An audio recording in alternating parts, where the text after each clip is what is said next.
Kita produk tuhau di sini. Tidak boleh kah? Hah? Nah, kita buat nanti. Ya?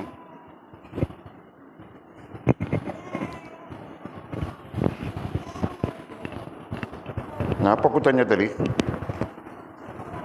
Memandang. Memandangkan, itu kalimat di sini adalah memandangkan. Perkataan asalnya adalah pandang. Betul kan? Nah, pandang itu apa?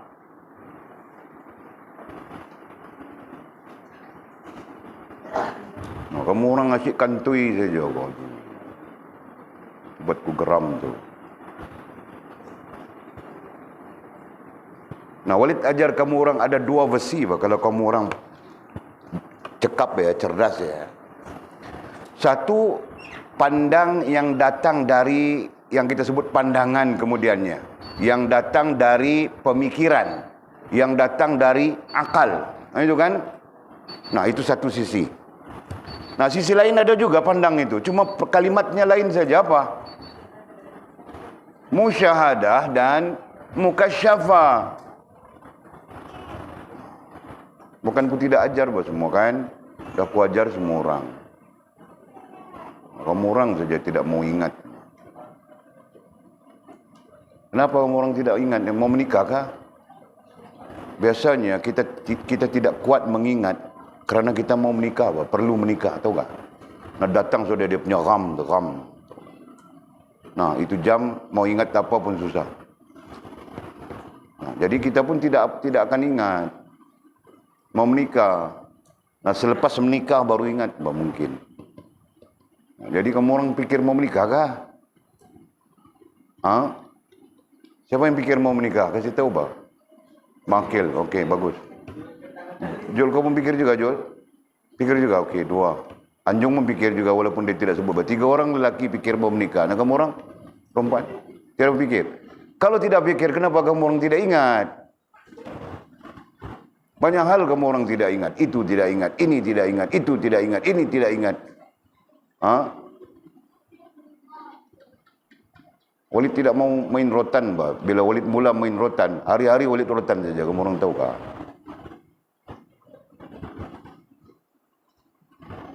Kalau mau menikah, kasih tahu mau menikah dengan siapa. Aku kasih menikah, bah. Bukan susah. Ha? Tiada duit, Walid. Ku kasih duit, bah. Tiada duit, mau kasih bini makan, Walid. Ku kasih duit, bah. Ku kasih makan semuanya. Tidak mau lagi? Tidak mau? Nah, tidak mau pulang kamu orang sendiri, bah. Ku offer sudah. Nah, jadi perkataannya apa tadi? Perkataannya terhimpun di dalam pandangan. Nah, aku tulis sebelah lagi. Aduh. Ini pen aku sendiri ya. Jangan siapa-siapa pakai pen aku. Kamu orang mau pakai yang itu. Mau conting kah? Mau berak atas pen kah? Mau kencing kah itu? Yang aku punya jangan diganggu. Apa yang mengganggu nanti rotan. Tahu kah?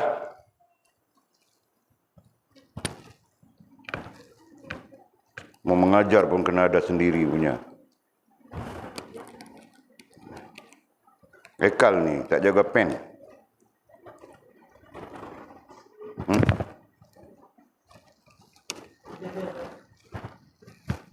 Okey. Perkataannya di situ apa?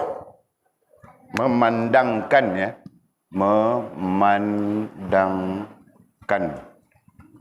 Nah, jadi kita keluar daripada imbuhan ya. Imbuhan-imbuhan ni kita keluar. Nah, kita jumpa dengan perkataan dasarnya adalah pandang. Dengan nah, kita belajar sudah kalau ditambahkan dengan ngan di ujungnya disebut pandangan. Nah, itu keluar dari pertama akal. Pertama keluar dari akal, kemudian dari akal menjadi pemikiran. Nah, dari pemikiran baru disebut pandangan. Nah, ini pertama. Ini satu hal ya. Perlu memahami konsepnya, falsafahnya. Penting ini. Nah, yang kedua adalah termasuk pandangan juga, tapi istilahnya bertukar menjadi apa ya? Menjadi Melihat ya kita sebutkan. Melihat. Nah kita gunakan istilah itu. Nah jadi apa istilahnya? Satu, musyahadah. Dan yang keduanya, mukasyafah. Nah, maknanya pandangan juga kan? Pandangan pun boleh, melihat pun boleh, yaitu pandangan dengan akal satu, dan yang kedua dengan hati. Nah tetap maknanya pandangan. Okey. Nah, sekarang kita kaitkan dengan ini. Jadi kata musannif, perhatikan, orang yang ikhlas itu menyembah Allah kerana memandangkan ketuhanannya. Nah, mau sebut apa di sana? Nah, kita boleh pakai saja. Kerana musyahadah dan mukasyafahnya. Kerana musyahadah dan mukasyafah ketuhanan. Nah, ketuhanan kemarin kita bincang sudah. Uluhiyah.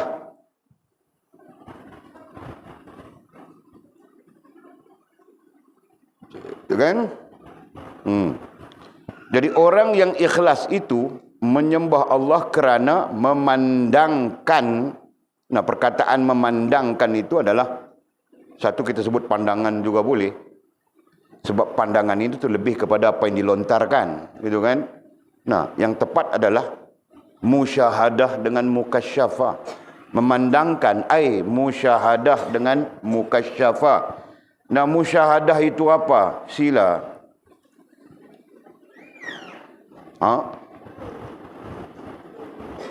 Kuat sikit bawa kau ni. Keluarkan suara jantan tu bawa. Ya, macam itu bawa suara lelaki.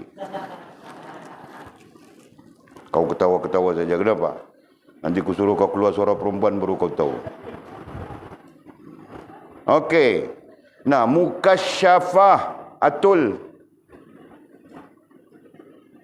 Keluarkan suara jantanmu.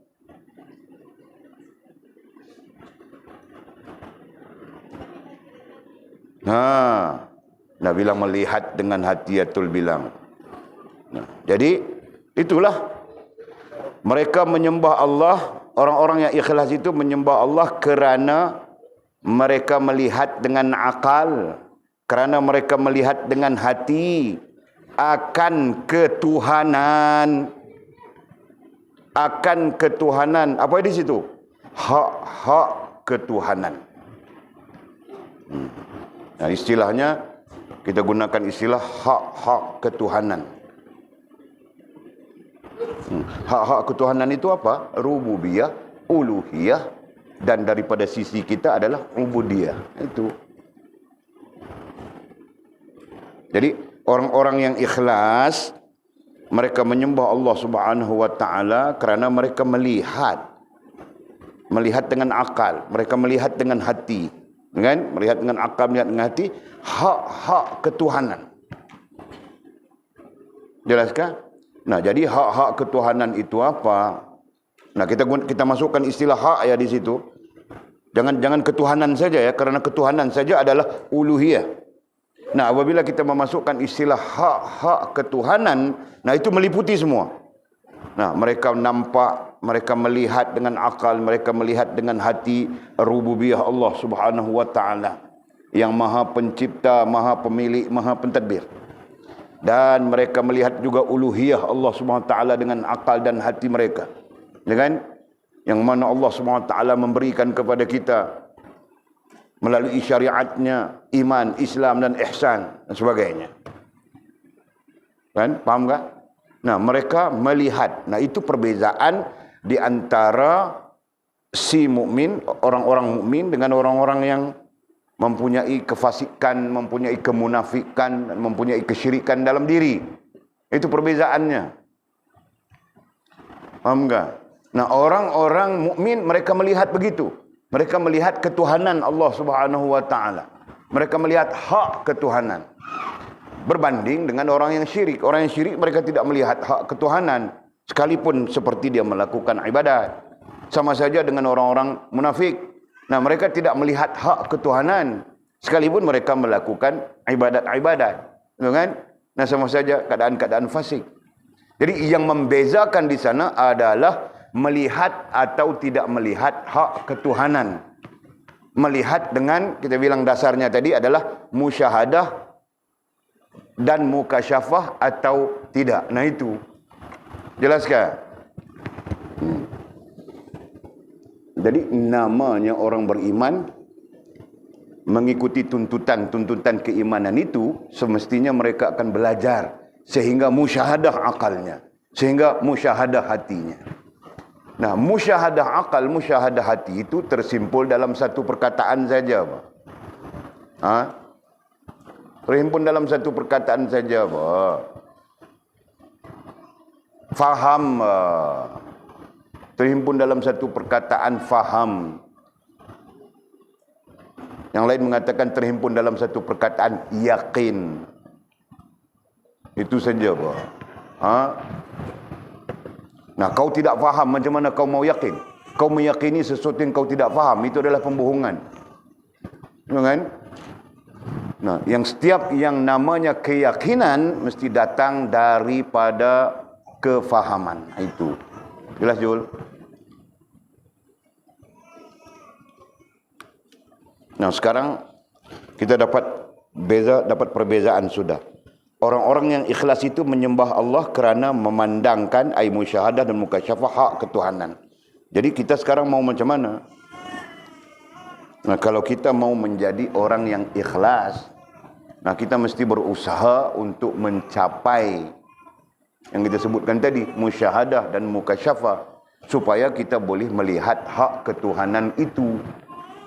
Nah, jika tidak, kita rasa sama saja dengan orang-orang yang tidak mencapai musyahadah dan mukasyafah. Sama saja. Nah, itu sebabnya kalau panggil Acong, nah, kau lihat langit sana, kau nampak apa? Acong bilang, aku nampak bintang. Ini malam tiada apa itu, tiada mendung katanya. Kan? Jadi kau nampak apa, Acong? Aku nampak bintang. Kan? Panggil pula si Mizi, kau nampak apa, Mizi? Aku pun nampak bintang juga, Pak. Nah, jadi tidak ada perbezaan pandangan Mizi dengan Acong. Faham tak? Contoh hanya begitu. Nah, sekiranya Mizi berbeza dengan Acong, dia bilang, ya aku nampak bintang, tapi di sebalik bintang itu kebesaran Allah Subhanahu wa taala. Nah, itu hak Allah Subhanahu wa taala. Nampak tak? Faham? Nah, Acong bilang dia nampak bintang. Jauh langsung dia melihat kebesaran Allah Subhanahu wa taala. Nah, datang si Mizi melihat, ku nampak bintang, ya betul. Tapi di sebalik bintang itu, ku nampak kebesaran Allah Subhanahu wa taala. Nah, itu kan? Nampak dengan akal, nampak dengan hati. Nah, itu bilang hak ketuhanan. Jelaskah? Nah, kita mau begitu pada keadaan apapun dan pada masa manapun. Nah, itu kan? Nah, kita mau begitu. Supaya setiap setiap kita berfikir saja, nah, terkait dengan hak ketuhanan. Ya kan? Merasa saja terkait dengan hak ketuhanan. Jangan kita ada pengasingan, Pak. Fikir saja bercanggah dengan Tuhan. Bercanggah dengan hak ketuhanan. Merasa saja bercanggah dengan hak ketuhanan. Nah, ini yang menyebabkan kita akhirnya menjadi sesat, menjadi menyeleweng dan sebagainya. Paham tak? Jadi kita bayangkan, berfikir saja betul dengan hak ketuhanan. Tidak cantik kah, Mangkil? Kan? Dia rasa, sampai masanya sudah aku mau menikah. Jadi dia pun cari duit, meminang anak dara orang, kemudian menikah. Nah, itu sesuai dengan hak ketuhanan, kan, Mangkil? Nah, bukan dia bercinta-cinta, I love you, you love I, lap meja, lap kerusi, kan? Tidur pakai baju color apa, dalam color apa. Nah, itu semua mengarut saja, kan? Nah, bilang orang perempuan, kalau kau menyaingiku, maka halalkanlah aku untukmu. Nah, itu ayatnya, Mangkil. Kan? Nah, coba kau bilang perempuan begitu juga, Mangkil. Kalau kau menyintaiku, nah, kau meminangku, halalkanku untukmu. Bolehkah, Mangkil? Nah, itu sekiranya kita tiada duit, Mangkil. Nah, kalau dia bilang, kenapa begitu? Nah, Rasulullah meminang Siti Khadijah, meminang Rasulullah. Kau bilang begitu, Mangkil. Nah, sampai masa sudah Mangkil, Jul. Kau pun mau juga. Aduh, kau ni pengaruhi dia, Gajul. Aku mau kasih mangkil kau, akil dengan kau saja duit menikah. Wah, Mizi, aku tidak mau kasih, bah.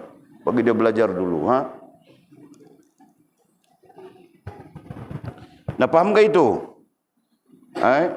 Cakap-cakap juga, bah. Yang penting kamu orang faham. Contoh tu aku kasih supaya kamu orang faham. Hak Allah. Nah, jadi kalau Mizi tadi bilang ku nampak bintang, tapi di sebalik bintang itu ku nampak kebesaran Allah. Nah, sebenarnya Mizi sedang bercakap hak ketuhanan. Nah, kenapa Mizi bercakap tentang hak ketuhanan? Kerana dia melihat dengan akal dan dia merasa dengan hati. Nah, itu bilang melihat dengan akal, melihat dengan hati. Itu bilang musyahadah mukasyafah. Jelas? Jelas ke? Nah, tapi bukan Mizi ini ya. Mizi lain. Mizi ini mengarut saja. Okey.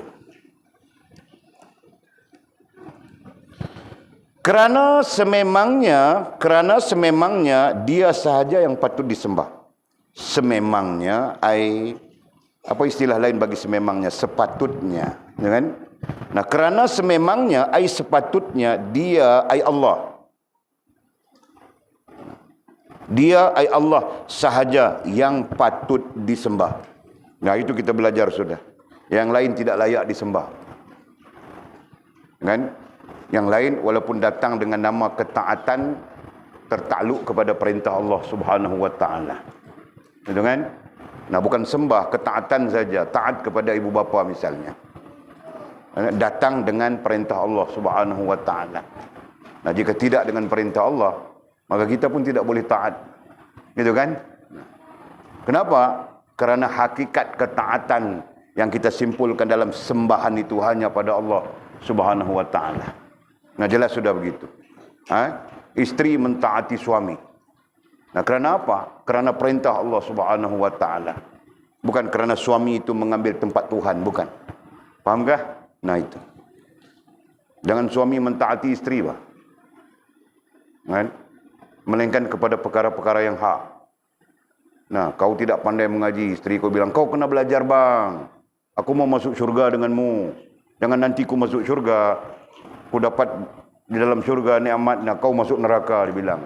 Nah, ketika itu kau perlu, bah. Itu bukan nama kau taat pada isteri. Itu namanya kau taat pada Allah. Faham tak? Nah, itu. Jadi sebab itu dia bilang, belajar Quran, nanti mengajar isteri, bah. Karena hukum asalnya adalah isteri belajar dari suami. Anak belajar dengan bapa. Nah, itu hukum asalnya. Jelas kah? Okey. Kerana sememangnya dia Allah sahaja yang patut disembah. Nah, itu tidak ada takwil lagi. Tidak ada takwilan lagi. Nah, itu qat'i. Qat'i, ya, putus. Hanya Allah Subhanahu wa taala sahaja yang disembah.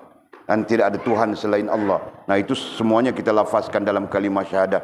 Asyhadu an la ilaha illallah itu. Okey. Sudah sepatutnya dia patuh. Sudah sepatutnya dia hamba. Sudah sepatutnya dia hamba. Patuh. Nah, patuh selalunya dikaitkan dengan taat. Kadang-kadang disebut taat dan patuh. Nah, begitu. Kan? Nah, kita sekarang terbalik, bah, patuh dan taat tidak salah, bah. Ayam telur ayam. Nah, itu tidak salah. Kan? Nah, kalau kita bercakap dengan kaling-kaling itu jadi ayam telur. Kan? Nah, kita cakap sama dengan Melayu telur ayam. Bolehkah? Bolehkah mangkil? Nah. Jadi kualit kalau cakap dengan India itu boleh sebut ayam telur. Majul. Nah, boleh cakap dengan kau Jul telur ayam. Kan? Nah. Jadi sudah sepatutnya dia patuh, taat, dan mengabdikan diri, perkataan mengabdi, nah langsung ubudiyah.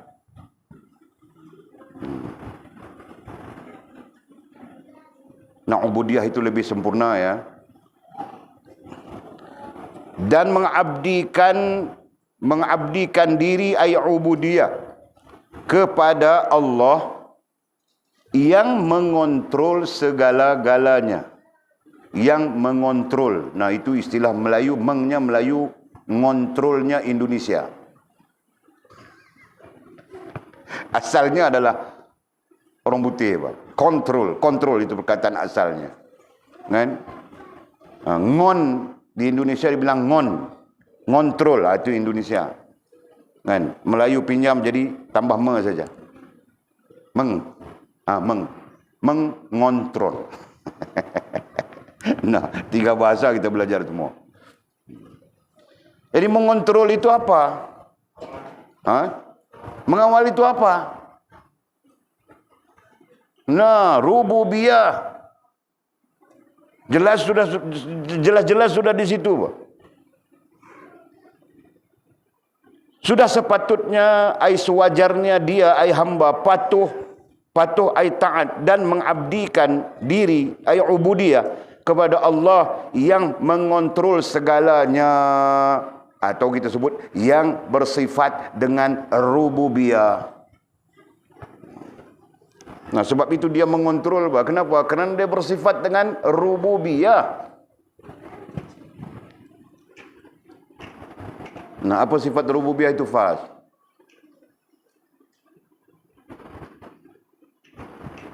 Kau kasih betul, Pak. Kurotan ini kali kalau tidak betul. Kau kasih betul. Apa?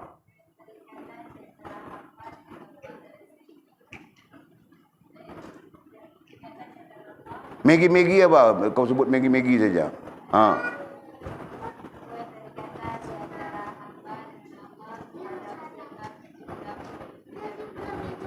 Jadi sifatnya apa? Sifatnya rububiyah itu apa? Ulang. Nah, sifatnya itu adalah pencipta, pemilik, pentadbir. Nah, itu sifatnya rububiyah. Nah, kerana dia pencipta, lazimnya kita sebut maha, kan? Kerana dia maha pencipta, maha pemilik, pemilik. Nah, maha pentadbir, mentadbir. Dia maha, tidak ada bandingan, tidak ada persamaan dengan apapun makhluk. Ya kan? Maka dia maha, dia pemilik, dia pencipta, dia pemilik, dia pentadbir. Nah, kerana itulah dia berhak untuk mengontrol sekalian makhluknya. Dia berhak untuk mengontrol, mengawal. Nah, kita terjemah tadi kan, mengawal. Itu terjemahannya. Nah, yang lebih mendasar adalah rububiyah itu. Dia berhak kerana dia adalah pencipta, kerana dia adalah pemilik, kerana dia adalah pentadbir. Maka dia berhak, jelas tak? Mengawal apapun daripada makhluknya.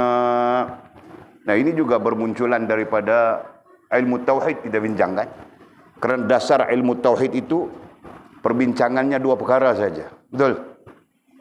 Dasar ilmu tauhid, bahas al-bahas fi ulumit tauhid, isnan katanya, ada 2 hal saja. Pernah dengar kah? Nah, aku ajar sudah semua, jangan kau geling kepala ni. Jangan, kau sakit leher kah? Okey, karate lehernya Jul. Dia sakit leher. Cuma ada dua perbincangan saja. Apa? Siapa tahu?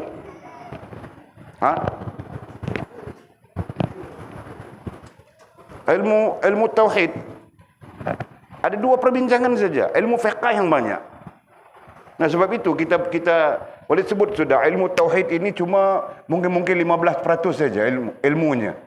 Baki ilmu fiqh apa? 35%. Begitu kau boleh bagi. Dan selebihnya ilmu berkaitan dengan diri kita 50%. Nah, ilmu tentang diri paling banyak. Ilmu tentang Allah yang kita namakan tauhid itu sedikit saja. Nah, siapa tahu? Ini bulan-bulan menguji ini, bulan-bulan menguji. Yang mengajar fiqh akan buat ujian fiqh, yang mengajar tauhid akan buat ujian tauhid, yang mengajar tajwid akan buat ujian tajwid, yang mengajar usul fiqh akan buat ujian usul fiqh, Yang mengajar masak nasi akan buat ujian masak nasi. Nah, semua akan berjalan serentak.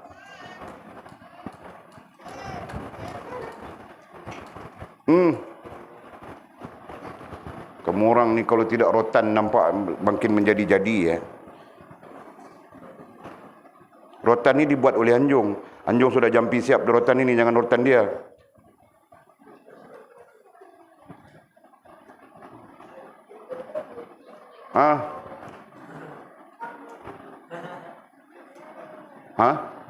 Bilang apa? Sifat dan af'al. Kau merepet apa, Mizi?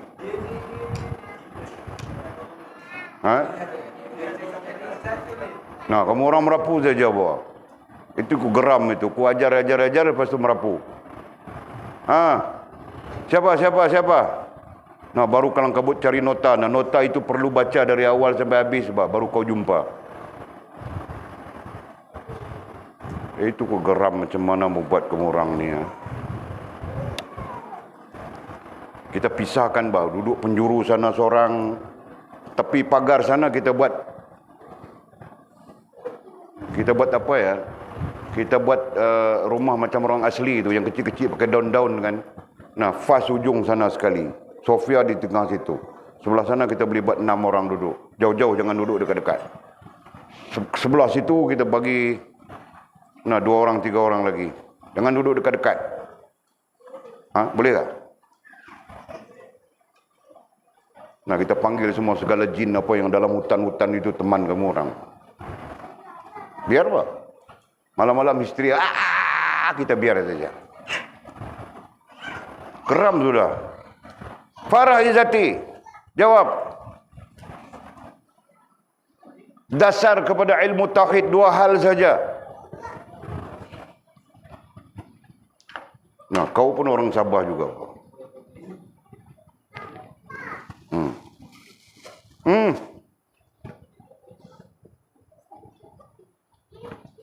Nah, kalau tidak tanya, nampak semua alim sudah. Kalau tidak tanya, nampak macam alim saja semua orang. Kuki, seronok saja. Nah, apabila tanya, nampak jahil habis semua.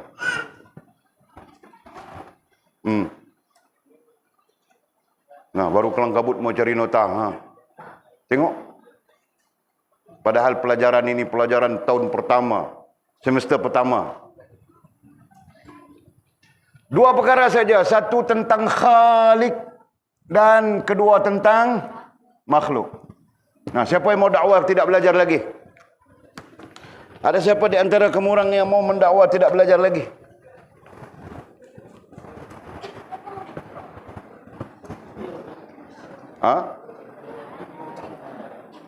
Rantau, kau mau dakwah tidak belajar lagi, kau tidak ajar lagi kah? Sudah. Nah, Kel, kau pun mau dakwah tidak mengajar lagi kah? Ajar mengajar sudah. Nah, jadi siapa di antara kamu orang mau dakwah tidak mengajar lagi? Ada? Nah, Walid lepas sudah di depan Allah Subhanahu wa taala. Nah, kamu orang saja tinggal. Nah, masing-masing. Jadi betulkah? Nah, dasar ilmu tauhid cuma 2 hal saja. Tentang Khalik dan tentang makhluk. Nah, kemudian datang di sini Khalik, kita bercakap tentang Allah. Nah, perbincangan tentang Allah, zat, sifat, af'al, bla bla bla. Dan kita boleh cakap tentang makhluk, Nabi kita Muhammad sallallahu alaihi wasallam, tentang malaikat, tentang semua makhluk kan? Semua makhluk saja. Syurga kan, neraka kan, akhirat kan, semua makhluk kan? Nah. Cuma di sini makhluk ini terbagi kepada 2. Bilang satu hal dan yang lainnya bilang apa ya? Nah, Walid belum masuk lagi tentang itu ya, tapi dasarnya sudah. Apa satu lagi lupa, nanti kita cek istilahnya tu. Faham tak? Nah, mana ada lebih dari itu?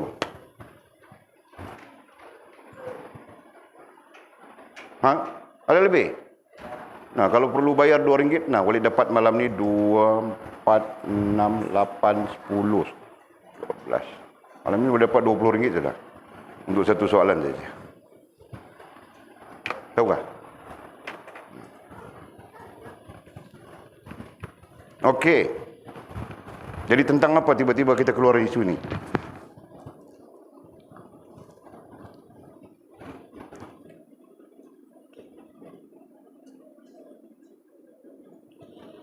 Sudah sepatutnya dia patuh,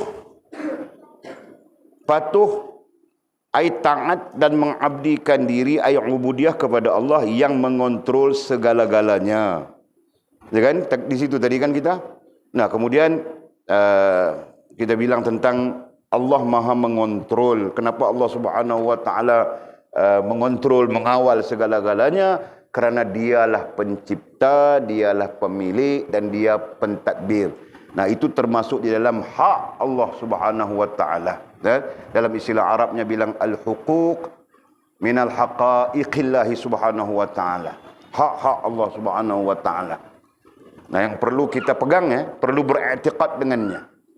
Nah, Allah pencipta kita. Meskipun kita tidak melihat kepada yang lain, lihat diri kita. Nah, Allah pencipta kita. Dan dia yang memiliki kita. Dan dialah yang mentadbir kita. Gitu kan?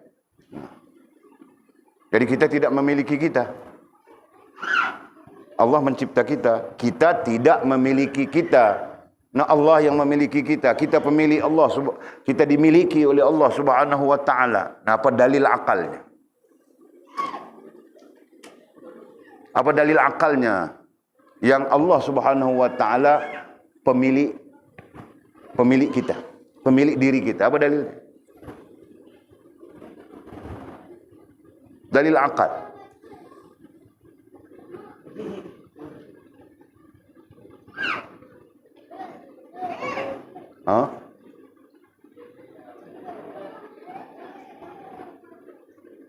Tahu beza sudah kan? Dalil akal itu apa? Dalil nakal itu apa? Tahu sudah kan? Nah, Walid tanya kamu orang, dalil akalnya yang menunjukkan kamu orang paham bahwa diriku sendiri pemiliknya adalah Allah Subhanahu wa taala. Jangan kamu orang tidak paham, yang penting faham. Nah, apa dalil akalnya?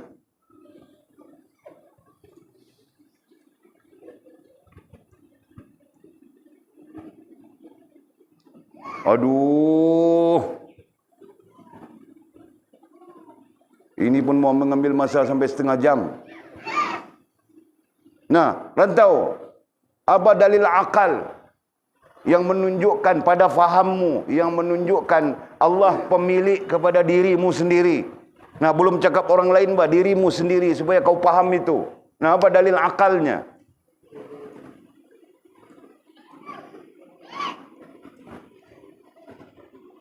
Bangkil. Apa dalil akalnya? Masya Allah. Kau ni mengelamun ke apa? Jadi Walid tanya, apa dalil akal menurut fahammu yang menunjukkan diri kau sendiri pemiliknya adalah Allah Subhanahu wa taala? Dalil akal ya, bukan nakal. Nakal nanti ku tanya. Dalil akal saja.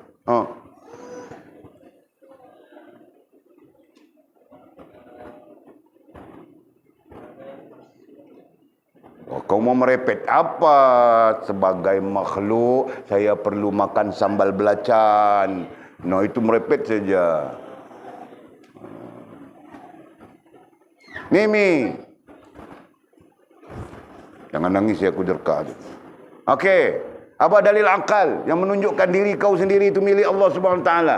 Kau pandai cakap saja. Nah, kemarin ku dengar kau kasih ceramah. Kau kasih ceramah di belakang sana dekat Pontianak itu, kau bilang kita ini milik Allah Subhanahu wa taala, kita tiada apapun di dunia ini. Nah, kau bilang begitu. Nah, sekarang aku mau tanya kau, apa dalil akal yang menunjukkan diri kau itu milik Allah Subhanahu wa taala? Pinjaman bukan dalilnya. Dalil artinya bukti. Bukti pinjaman bukan bukti. Pinjaman adalah hal yang terkait dengan kita sebagai makhluk. Nah, aku minta bukti. Nah, ini masa menguji kefahaman kamu orang, Pak. Apa buktinya?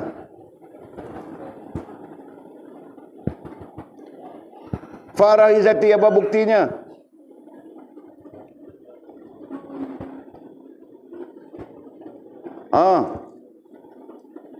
Kau jangan tanya-tanya. Jangan tanya orang. Kau sendiri yang perlu ada jawaban. Tiada bukti. Nah, kamu orang sebenarnya mau mati sudah. Kamu orang sebenarnya mau mati sudah, paham enggak? Kau paham apa, Faz? Kau paham apa? Mau mati sudah. Kenapa kau paham mau mati sudah? Nah, kerana mati itu adalah dalil akal yang menunjukkan diri kau bukan milik Allah Subhanahu wa taala. Faham enggak? Nah, sebab itu aku bilang kau mau mati sudah. Tidak cukupkah dengan kematian itu menunjukkan kita dimiliki oleh Allah Subhanahu wa taala? Nah, ada hadis tentang itu. Ketika seorang sahabat bertanya kepada Nabi SAW, tentang apa? Tentang Nabi SAW bercakap kepada para sahabat tentang Allah memiliki. Allah lah pemilik semesta alam dan sebagainya. Maka sahabat ini bertanya, wahai Rasulullah, kasih kami contoh. Nah, seolah-olah macam Walid tanya kamu orang dalil tadi. Rasulullah bilang kematian. Nah, terpegun sahabat ni, betul pak? Kalau aku memiliki diriku sendiri, nah pertamanya aku tidak mau mati, betul kan? Paham enggak? Nah, ini selalu Walid kasih contoh. Walid kalau memiliki diri Walid sendiri, pertamanya aku tidak mau tua. Aku mau muda sentiasa. Handsome macam dulu-dulu. Nah, paham enggak? Pertama. Nah, yang kedua, aku mau sentiasa duit banyak. Paham enggak? Nah, yang ketiga, aku tidak mau mati. Ada orang boleh buat begitu kah? Tidak ada. Nah, itu bukti akli. Kenapa akli?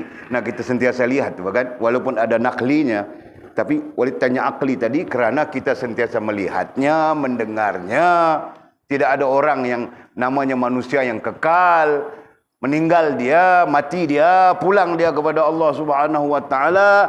Nah, itu dalil akli. Akli Walid bilang tadi bahawa Allah memiliki kita. Nah, pegang semua dengan dalil itu. Kerana dia akan mempengaruhi kesedaran kita. Begitu kan? Nah, baru datang dalil naklinya. Apa dalil naklinya? Kullu nafsin dha'iqatul maut. Nah, tiap-tiap yang hidup itu, yang bernyawa itu, nah kami akan kasih dia mati. Nah, begitu kan? Dan termasuklah dalil-dalil yang terkait dengan hal-hal yang lain. Contohnya kiamat dan sebagainya. Al-qari'atu mal-qari'ah. Nah, itu dalil paling dekat dengan kita, menggambarkan tentang kiamat. Dan kiamat itu apa? Kiamat itu adalah kematian alam nyata. Sampai mati itu pun orang bilang kiamat kecil. Nah, kematian alam nyata berpindah kepada alam barzah. Nah, bilang kiamat kecil. Nah, daripada alam nyata sampai kepada alam barzah berpindah. Kiamat semuanya berpindah kepada alam akhirat. Nah, itu bilang kiamat yang besar.